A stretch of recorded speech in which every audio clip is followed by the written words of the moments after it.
के vision classes में। तो आज हम लोग पढ़ने वाले हैं पास्ट इंडेफिनिट टेंस। इसके पहले वाले लेक्चर में हमने पढ़ा था present indefinite tense, present continuous tense, present perfect continuous और बहुत सारी चीजें हमने पढ़ा था। ठीक है, तो लेकिन आज की लेक्चर जो है वो है पास्ट पर, पूरा पास्ट पर आएगा, पास्ट इंडेफिनिट टेंस। तो सबसे पहले हम ये जानते हैं कि पास्ट टेंस कहते हैं किसे। तो जो काम आपका खत्म हो चुका है, किसी समय समाप्त हो चुका है, उसको कहते हैं पास्ट इंडेफिनिट। ठीक है, या फिर पास्ट बोलते हैं। ठीक है, इसमें भी हमको ये पता नहीं चलता कि काम कब समाप्त हुआ, समय नहीं दिया रहता है उसका, बस ये है कि काम समाप्त हो गया। अब कब हुआ कोई गारंटी नहीं है, कितना होके खत्म हुआ उसका कोई नहीं, लेकिन हाँ पास्ट का काम है, पास्ट में ही समाप्त होगा, वो प्रेजेंट में नहीं जाएगा, ना ही फ्यूचर में आएगा। ठीक है, तो इसको हम बोलेंगे पास्ट इंडेफिनिट टेंस, यानी वह काम जो आपका किसी समय क्या हो गया, समाप्त हो गया है। इसकी पहचान जो है, पास्ट इंडेफिनिट की जो पहचान है वो है ता था, ती थी, ते थे, या ये इसकी पहचान है। ठीक है, कैसे सेंटेंसेस आते हैं इसमें, जैसे वह जाता था, वह खेलता था, वह पढ़ता था, वह सोता था, वह रोता था, वह जाता था, वह कूटता था, वह पीसता था। ठीक है, इस तरीके का सेंटेंसेस इसमें आते हैं। ठीक है, तो ये बनता कैसे है, इसके स्ट्रक्चर क्या है, क्या इसमें भी सब्जेक्टिव के साथ हमें कोई हेल्पिंग वर्ब लगानी होती है, ये सारे सवालों के जवाब मैं आज आपको दूंगा। तो इसमें कोई हेल्पिंग वर्ब का प्रयोग नहीं होता है, अफर्मेटिव सेंटेंस है, इसलिए कोई हेल्पिंग वर्ब का प्रयोग नहीं कर रहे हैं। बस इसमें हम प्रयोग क्या करते हैं, तो सब्जेक्ट प्लस वर्ब की सेकेंड फॉर्म प्लस ऑब्जेक्ट का यूज किया जाता है। जैसा कि मैंने यहाँ पर देखिए, आपके सामने यहाँ पर लिखा हुआ है, देखिए ताका की, ये इसकी पहचान लिखी गई है, ये इसकी क्या है, रूल्स है कुछ, और ये इसका फार्मूला लिखा है अफर्मेटिव सेंटेंस का। अगर हम इसको निगेटिव सेंटेंसेस का फार्मूला यहाँ पर लिखिए, निगेटिव सेंटेंस का अगर यहाँ पर फार्मूला लिखी जाए, ठीक है, जिस subject plus did plus not plus verb की, इसके बाद फर्स्ट फॉर्म में आता है प्लस ऑब्जेक्ट। ठीक है, ये है अफर्मेटिव का, ये है निगेटिव का। और इंट्रोगेटिव का फार्मूला अगर लिखा जाए इंट्रोगेटिव का, तो ये हो जाएगा, देखिए डिड को हम बाहर लेके आएंगे, did plus subject plus verb की first form plus object plus question mark. अगर इंट्रोगेटिव का निगेटिव का फार्मूला लिखते हैं आप, तो did plus subject plus not plus verb की first form plus object plus question mark. अब अगर इंट्रोगेटिव सेकेंड टाइप का आप लिखते हैं, तो हो गया यहाँ पर देखिए इंट्रोगेटिव यहाँ पर सेकेंड टाइप, तो इसका मैं लिख देता हूँ इंट्रोगेटिव सेकेंड टाइप, तो ये हो जाएगा क्यू डब्ल्यू। और देखिए इसी को हम पूरा उतार देंगे यहाँ पर, कैसे उतारेंगे, देखिए ये हो गया क्यू डब्ल्यू, यहाँ पर आप प्लस कर दीजिए, उसके बाद डिड कर दीजिए, प्लस सब्जेक्ट कर दीजिए, प्लस वर्ब की first form plus object plus question mark कर लीजिए। अब यहाँ पर इसका इंट्रोगेटिव अगर सेकेंड टाइप का हम निगेटिव बनाते हैं, तो उसका क्या होगा, तो ये Q W plus did plus subject plus not plus verb की first form plus object plus question mark. ये देखिए 6 फार्मूला हमने टोटल लिखा है, 2 4 6। अब यहाँ पर एक बात और मैं आपको बता दूं कि जब भी आप निगेटिव बनाए तो उसको आप गिन करके भी नॉट लगा सकते हैं। 1 2 3, तीसरे नंबर पे यहाँ नॉट आया है अफर्मेटिव वाले में। ठीक है, इसमें 1 2 3, इसमें नॉट देखिए 1 2 3, तीसरे नंबर पर भी यहाँ भी नॉट है। और इसमें देखिए क्वेश्चन 1 2 3 4, यहाँ चौथे नंबर पर था। तो इससे यह स्पष्ट होता है कि अफर्मेटिव यानी निगेटिव जो है तीसरे नंबर पे नॉट लगाएंगे, और वही इंट्रोगेटिव अगर फर्स्ट टाइप है, इंट्रोगेटिव अगर फर्स्ट टाइप है तो आप जो है उसको भी तीसरे नंबर पे ही नॉट लगाएंगे। ठीक है, लेकिन अगर वही इंट्रोगेटिव सेकेंड टाइप है तो उसको आपको चौथे नंबर पे नॉट लगाना होता है। क्लियर, तो ये आपको समझ में आ गया होगा। कहीं से डाउट हो तो आप हमें कमेंट बॉक्स में अवश्य लिखिए। पहचान देखिए मैंने यहाँ पर लिख रखा है, यहाँ पर इसके रूल्स कुछ लिख सकते हैं कि हाँ इसको पहचानेंगे, और जैसे इससे पता चलेगा कि सेंटेंस हमारा क्या, अब काम हमारा किसी समय क्या हो चुका है, समाप्त हो चुका है। तो वो इसमें ये समय का अभाव का कोई इसमें समय नहीं दिया होगा। जैसे मैंने लिखा है यहाँ पर सेंटेंस कि वह खेलता था, वह खेलता था, कब खेलता था पता नहीं है, कब खेलता था पता नहीं है। ठीक है, बस क्या करता था, खेलता रहता था, कितने समय तक खेलता था नहीं पता, हाँ लेकिन काम आपका दिया है। ठीक है ना, काम आपका दिया, लेकिन हाँ ये आपको ध्यान देखना है कि क्या ये काम भूतकाल में, अगर भूतकाल में दिया होगा तो याद रखना चाहिए यहाँ पर क्या आएगा, था थे थी आएगा। ठीक है, था थे थी आएगा, इससे हम पहचान लेंगे कि ये हमारा जो सेंटेंस दिया है वो पास्ट इंडेफिनिट में दिया है कि नहीं दिया है। कैसे पता, देखिए यहाँ ता था ती थी या गया थी, समझ लीजिए कि पास्ट इंडेफिनिट है, ता था ती थी, और कोई समय उसमें कोई काम का कोई समय नहीं दिया है। और इसमें ये भी, इसीलिए इसको हम अनिश्चित बोलेंगे, अनिश्चित भूतकाल बोलते हैं इसको, हिंदी में क्या बोलेंगे, अनिश्चित भूतकाल बोल देते हैं। क्लियर, तो आपको समझ में आ गया ना। अब हम लोग सेंटेंसेस के माध्यम से समझेंगे कि इसको बनाएंगे कैसे। तो इसको आप नोट कर लीजिए, कॉपी कर लीजिए, मैं इसको इरेज कर देता हूँ। ठीक है। हम यहाँ पर अब सेंटेंस लेंगे कुछ, इसकी पहचान को हमने देख ली, बनाएंगे कैसे वो भी देख लिया, ठीक है। फार्मूला यहाँ पर लिखा हुआ है, आप उसको नोट कर सकते हैं। अब हम यहाँ पर कुछ सेंटेंसेस लिखते हैं, जैसे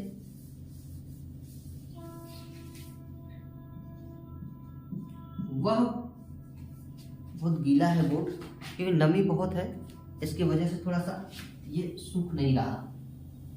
इन्वायरमेंट में ह्यूमन बहुत है आजकल, ठीक है। तो देखिए मैं यहाँ पर कुछ तरह का सेंटेंस लिखता हूं। वह पढ़ता था,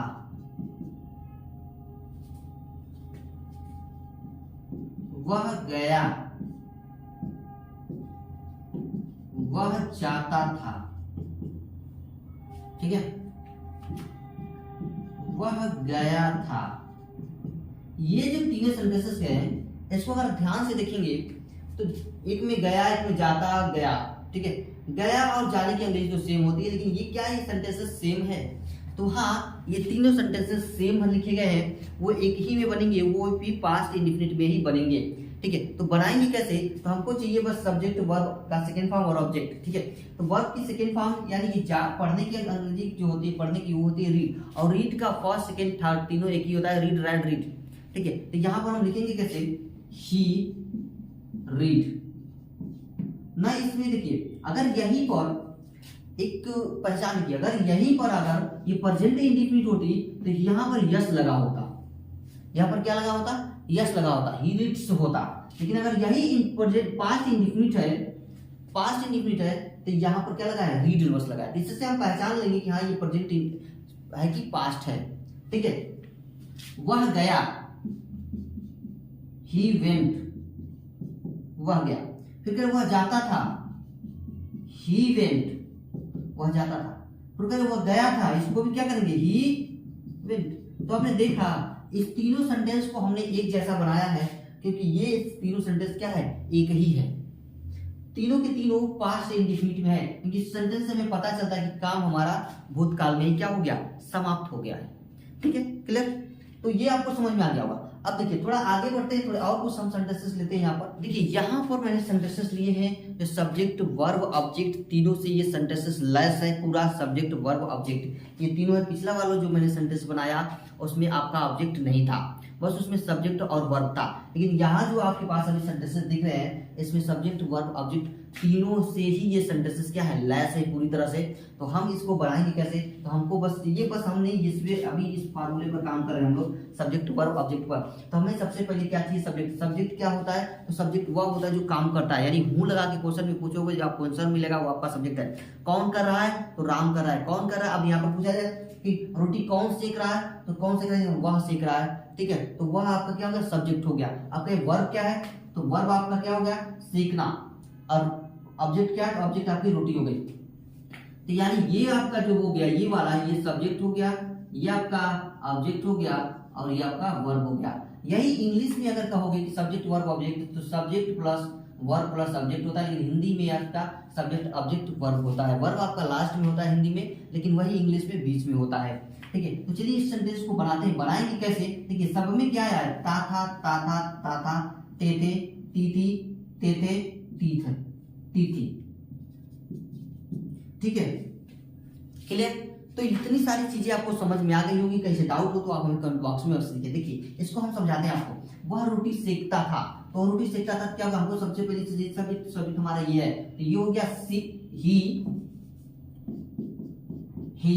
अब सेकने की अंग्रेजी मैंने आपको बेक्ड बता रखी है, BAKED, बेक्ड। बेक्ड माने होता है सेकना, तो ही बेक्ड। इसकी सेकंड फॉर्म होती है BAKED, बेक्ड। ही बेक्ड चपाती, चपाती, वह रोटी सेकता था, ठीक है। यहाँ पर ये जो भी लिखा जाएगा वो आपका V2 लिखा जाएगा। V2 माने कि वर्ब की सेकंड फॉर्म लिखी जाएगी। क्लियर, यहाँ पर क्या लिखा जाएगा, जो भी आपका कुछ लिखा जाएगा वो आपकी वर्ब की सेकंड फॉर्म लिखी जाएगी, फर्स्ट फॉर्म नहीं इसमें यूज करना है हमें। मैं खाना खाता था, तो आई एट फूड, क्योंकि हमको चाहिए सब्जेक्ट ये हो गया, वर्ब हमको ये हो गया, तुम्हारा वर्ब वो हो गया, सब्जेक्ट वर्ब ऑब्जेक्ट, ठीक है। मैं खाना खा रहा था। अब कह रहा है कि वह अंग्रेजी पढ़ता था, तो ही रीड इंग्लिश, वो अंग्रेजी पढ़ता था, पढ़ाता तो नहीं, पढ़ाता रहता तो टीच हो जाता, टीच नहीं, टाट हो जाता है। टीच फर्स्ट फॉर्म है, टाट सेकंड फॉर्म है। तो eat, ate, eaten, its, eating 5 form होते हैं, first form, second form, third form, fourth form, fifth form, 5 form होते हैं। ठीक है, तो बाजार जाते थे, ये भी सब्जेक्ट चाहिए थी। You go to market, you go to market, लेकिन यहाँ पर गो नहीं रहेगा, यहाँ पर क्या लगाए हमको चाहिए सेकंड फॉर्म। तो सेकंड फॉर्म जो है हमारा गो का क्या होता है, गो का होता है वेंट, क्या होता है वेंट। तो you went to market, clear, went to market. वह मुझे खत लिखती थी, खत का मतलब होता है चिट्ठी, खत की मतलब क्या होती है चिट्ठी। अब चिट्ठी लिखने की अंग्रेजी क्या होगी भाई, तो राइट होती है ना लिखने की अंग्रेजी, तो खत लिखती है तो सी। खत किसको लिखा जाता है, पहले के जमाने में खत लिखा जाता था, अब कोई खत नहीं लिखता, अब तो डायरेक्ट व्हाट्सएप, फेसबुक, ट्विटर है ना, ईमेल्स, पता नहीं क्या क्या, कौन सा मेल, याहू मेल, छपाक मेल, पता नहीं कौन कौन सा मेल है जो फटाक से पहुंच जाएगा, है ना। इतने सारे मेल्स आ गए कि चिट्ठी की जरूरत खत्म हो गई, लेकिन हाँ कभी कभी अभी भी यूज होता है। ठीक है, तो अब यहाँ पर हम छपाक मेल थोड़ा प्रयोग कर लें, तो सी, वो मुझे खत लिखती थी, सी राइट रोट, लिखने की अंग्रेजी होती है रोट, सी रोट। अच्छा, मैं आगे की जो फार्मूले हैं, स्ट्रक्चर है, उसको मैं इरेज कर देता हूं, ठीक है। इसको आप सेंटेंस बनाने में थोड़ी सी दिक्कत होगी, सेंटेंस बड़ा होगा तो वो उसमें जाएगा। तो she wrote a letter, she wrote a letter me, she wrote a letter me, वह मुझे खत लिखती थी। ठीक है, ये जो भी आपको दिख रहा है, ये सब के सब क्या लिखे गए हैं, सेकेंड V2 लिखा गया है, सबके सब क्या लिखा गया है, V2 लिखा गया है। और हमको इसमें V2 ही प्रयोग करना है, V3 अब V1 प्रयोग नहीं करना है, V4 V5 भी प्रयोग नहीं करने हैं। ठीक है, अब कह रहा है कि तुम मुझसे प्यार करते थे, तो यू लव्ड मी, तुम मुझसे प्यार करते थे, तुम मुझसे प्यार करते थे, यू लव्ड मी, तुम मुझसे प्यार करते थे, अब नहीं करते हो। अब क्या हो गई है, उनमें ब्रेकअप हो गई है, झगड़ा हो गया किसी बात को लेकर, बेचारे ने उसकी कुछ चुरा ली होगी, या होगा उसको चुरा लिया होगा, उसने कुछ गाली गलौज को ऐसा कुछ हुआ होगा। ठीक है, तो यहाँ देखिए, वह मुझसे नफरत करती थी, वह मुझसे नफरत करती थी, तो सी हेटेड मी, सी हेटेड मी, वह मुझसे नफरत करती थी। तो ये आपको सेंटेंसेस समझ में आया ना कि किस तरह से हम इसको बनाएंगे। कहीं से अगर डाउट हो तो आप हमें कमेंट बॉक्स में लिखिए। तो हमने बहुत छोटे से छोटे एकदम बेसिक लेवल से आपको पास्ट इंडेफिनिट टेंस पूरा पढ़ा रहा हूँ, कहीं से अगर डाउट होगा तो हमें बताइएगा। ये हमने बनाया केवल अफर्मेटिव पर। अब हम आते हैं निगेटिव वाले पर कि भाई निगेटिव सेंटेंस को कैसे बनाएंगे। ठीक है, तो इसको मैं इरेज कर देता हूँ। देखिए, ये मैंने कुल आपके सामने 5 सेंटेंसेस रखे हैं जो इस फार्मूले पर क्या है, काम करेंगे ये। तो चलिए इस सेंटेंसेस को बना करके देखते हैं कि आखिर इस सेंटेंसेस को हम बनाएंगे कैसे। जैसे वह लिखा है कि वह अपना काम नहीं करते, ये थोड़े सेंटेंसेस मैंने बड़े लिए हैं। ठीक है, तो इसमें सब्जेक्ट वर्ब ऑब्जेक्ट हमको चाहिए, तो सब्जेक्ट क्या है हमारा, वह है, इसमें भी सब्जेक्ट लिया है, इसमें भी सब्जेक्ट लिया है, इसमें सब्जेक्ट लिया, इसमें भी सब्जेक्ट लिया है। ठीक है, तो ये सारे हमारे सब्जेक्ट दिए गए हैं। तो सब्जेक्ट जब दिए गए हैं तो इसको हम बनाएंगे कैसे। तो देखिए, इसमें क्या लिखना है, हुआ, तो वह यानी करती थी, यानी स्त्रीलिंग है, तो यानी हो जाएगा सी। तो सी यानी डिड, सबके साथ डिड लगेगा, तो she did not, she did not, she did not, she did not, she did not do, she did not do अपना काम, do her work, she did not do her work, clear, she did not do her work. Did देखिए, ये इसका first form है, ये इसका second form है, do did done, do did done होता है, फर्स्ट फॉर्म डू होता है, सेकंड फॉर्म डिड होता है, और थर्ड फॉर्म डन होता है। ठीक है, अब कह रहे उसने मुझे कलम नहीं दिया। अब यहां पर हमको सब्जेक्ट उसने है, तो उसने यानी कि ही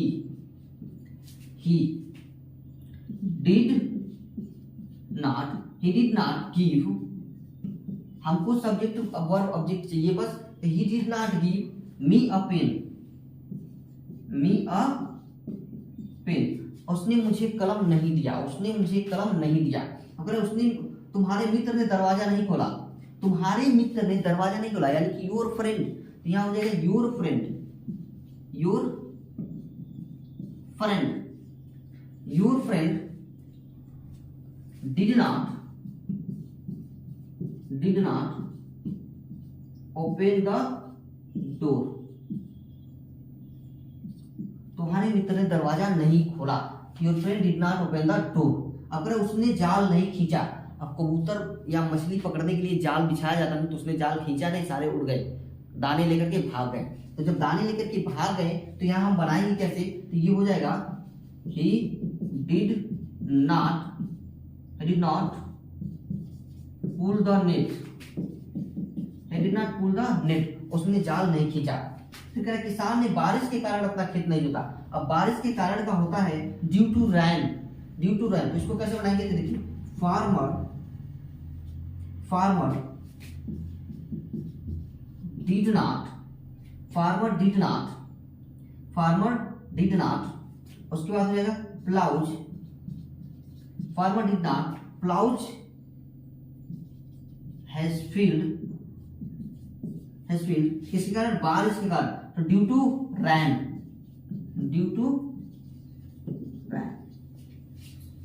क्लियर। तो ये आपको निगेटिव सेंटेंसेस समझ में आ गए होंगे।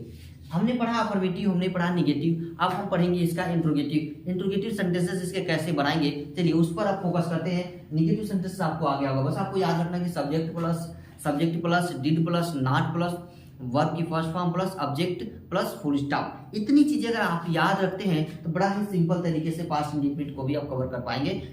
आपकी अंग्रेजी बहुत अच्छी हो जाएगी। ठीक है, आपको अंग्रेजी सीखना है तो टेंस सीखना ही पड़ेगा, ये मैं आपसे कह रहा हूं। ठीक है, 100% आपको टेंस सीखना पड़ेगा, क्योंकि हमारी जो नेटिव लैंग्वेज है ना, वो क्या है, वो है हमारी नेटिव लैंग्वेज हिंदी है, भोजपुरी है। हम बचपन से ही हिंदी भोजपुरी में बात करते हैं, तो इसलिए हम अंग्रेजी नहीं बोल पाते। ठीक है, हम अंग्रेजी सीख ही नहीं पाते, न लिखना सीख पाते, न पढ़ना सीख पाते हैं। हमको बाद में 5 साल 6 साल बाद जब हम क्लास में एडमिशन होता है, LKG UKG, तो हम लोग ABCD एप्पल वगैरह पढ़ना थोड़ा सीखना शुरू करते हैं। उसके बाद फिर हमें साउंड वर्ड पढ़ाए जाते हैं, A साउंड वर्ड, फिर B sound word, C sound word, ये पढ़ाने शुरू किया जाता है। फिर धीरे धीरे हम लोग सीखना शुरू करते हैं। वो भी हम लोग 12th पास कर लेते हैं, 10th ग्रेजुएशन कर लेते हैं, फिर भी हमको नहीं आती। क्यों नहीं आती, क्योंकि हमारी जो ज्यादातर बातचीत होती, जो कन्वर्सेशन होता है, वो हिंदी में ही होता है या तो भोजपुरी में होता है ना, इसीलिए हम उसको सीख नहीं पाते हैं।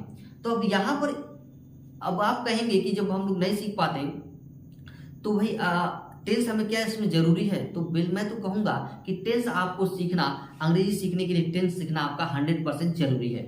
ठीक है, अब 100% जरूरी है।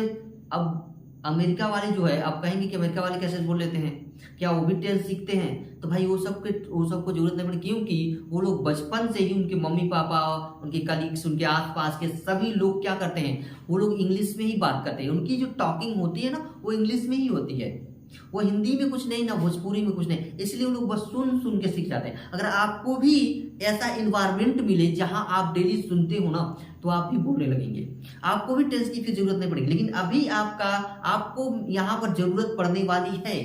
क्यों जरूरत पड़ने वाली है, क्योंकि आपके पास कोई भी ऐसा इन्वायरमेंट नहीं है। आपको इन्वायरमेंट क्रिएट करना पड़ेगा सीखने के लिए। ठीक है, तो आप इन्वायरमेंट क्रिएट कीजिए, टेंस सीखिए। टेंस जो है वो पहली सीढ़ी है जो आपको सिखाएगी। तो यहाँ पर अंग्रेजी सीखने के लिए कुछ टेंसेस भी होती है, कुछ नॉन टेंसेस भी होती है, जो आपको अंग्रेजी सीखने में बहुत ही हेल्प करती है। ठीक है, तो काफी सारी चीजें हमारे चैनल पर चल रही है, तो हमारे चैनल्स को एक बार सब्सक्राइब लाइक कर दीजिए, ताकि मैं आपको और अच्छे से पढ़ा सकूं। हम लोग अब पढ़ने वाले हैं इंट्रोगेटिव सेंटेंसेस। ठीक है, इंट्रोगेटिव सेंटेंसेस, इसको मैं इरेज कर देता हूं। तो ये देखिए, इसमें मैंने दोनों तरीके का सेंटेंस लिया है, interrogative first type, interrogative second type. अब इसको बनाते हैं। फर्स्ट टाइप इंट्रोगेटिव क्या होता है, तो जिसमें क्या शब्द पहले आता है उसको फर्स्ट टाइप बोलते हैं, और जिसमें वही क्या शब्द बीच में आ जाए, कब, क्यों, कहाँ, कैसे, तो उसको हम बोलते हैं इंट्रोगेटिव सेकेंड टाइप। ठीक है, चलिए देखिए, कह रहे कि क्या वो गाली देता था। अब गाली कैसे देगा, कि लो भाई ये गाली है, मुंह से निकला, उठाया, दे दिया, नहीं ना, मुंह से बस बकता है, बोलता है, उसको गाली देना। अब यहाँ इंग्लिश में थोड़ी सी ये है कि अब यहाँ लिखा है गाय दूध देती थी। अंग्रेजी बड़ा झंडू है भाई, ये ध्यान रखना है, क्योंकि अब गाय अपने से दूध थोड़ी निकाल के देगी, और उसको क्या करना पड़ेगा, वो दूहना पड़ेगा। लेकिन यहाँ पर फिर भी हम गिव लगाते हैं, है ना, क्योंकि गिव का मतलब देना। अब गाली देता है तो अब्यूज थोड़ी लगाएंगे, अब्यूज लगाएंगे हम, गिव थोड़ी लगाएंगे वहां पर। ठीक है, तो इसलिए कह रहा हूँ आपको थोड़ा सा इसमें सीखना पड़ेगा, क्योंकि यहाँ पर थोड़ी ये बहुत घुमावदार होती है, रूल्स वगैरह कुछ आपको सीखने पड़ेगे। ठीक है, तो चलिए देखिए, कह रहे वो क्या गाली देता था, तो did he abused did he abused, क्या वह गाली देता था? डिड ही अब्यूज्ड, क्या वह गाली देता था? Did he abused. अब दूसरा क्या गाय दूध देती थी? तो डिड काउ गिव मिल्क।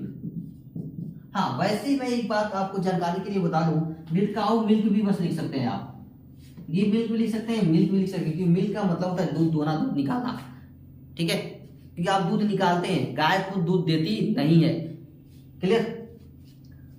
अब क्या करना है कि क्या आप लड़ते थे, तो क्या आप लड़ते थे, तो यहां हो जाएगा did you fight. Did you fight, क्या आप लड़ते थे? क्या मैं आपसे बात करता था? Did I talk to you. Did I talk to you, क्या मैं आपसे बात करता था? फिर कह रहा है क्या वह क्या अर्थ की। यहां पर ये जो सेंटेंसेस मिले आपको, ये वाले सेंटेंसेस, ये आपके इंट्रोगेटिव सेंटेंस सेकंड टाइप के हैं। अब जो इंट्रोगेटिव सेंटेंस सेकंड टाइप के बनाएंगे वो आप कैसे बनाएंगे? तो जो वाक्य के बीच में क्वेश्चन वर्ड आ जाते हैं तो उसकी अंग्रेजी बनाते समय आपको सबसे पहले क्वेश्चन वर्ड की अंग्रेजी लिखनी होती है। तो यहाँ पर हमारा क्वेश्चन वर्ड क्या है? क्या है, कह रहा है कि वह क्या है, वह क्या खाया। इसकी हम कैसे बनाएंगे? देखिए, व्हाट डिड के बाद व्हाट डिड ही ईट। इसको भी हम करेंगे व्हाट, क्योंकि यहाँ पर जो क्वेश्चन वर्ड है बीच में आया है, व्हाट फिर डिड ही, उसने क्या किया, उसने क्या किया, what did he done, what did he do, उसने क्या किया। वो कहाँ गया,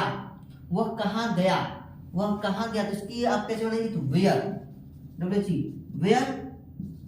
डिड ही गो, है ना जी। बहुत इजी तरीके से आप इन सेंटेंसों को क्या कर सकते हैं, बना सकते हैं, कहीं से प्रॉब्लम्स नहीं आएगी।